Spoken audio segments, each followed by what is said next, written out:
भारत का रवैया गैर जिम्मेदाराना है। भारत खित्ते के अमन को खतरे में डालने की कोशिश कर रहा है। उम्मीद है सलामती कौंसिल के मुस्तकिल मेंबरान इस पर खामोश नहीं रहेंगे। वजीर ख़ारजा शाह महमूद कुरैशी का भारतीय वजारत दिफा के बयान पर सख्त रद्द-ए-अमल। वजीर ख़ारजा ने सवाल उठाया, क्या भारत इस काबिल है कि उसके पास इस किस्म के हथियार हों? अगर गलत फहमी हो जाती तो उसका जिम्मेदार कौन था? भारत को कटहरे में लाना होगा।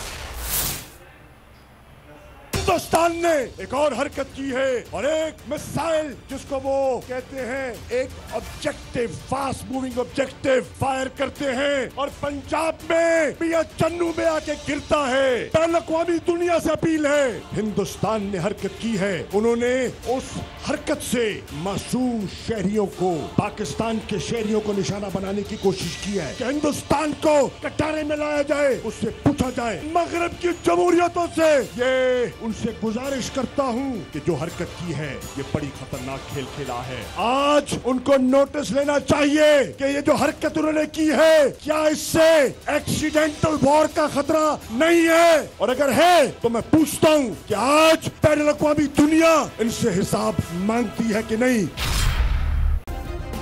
सब्सक्राइब करें और बेल दबाएं ताकि कोई खबर रह न जाए।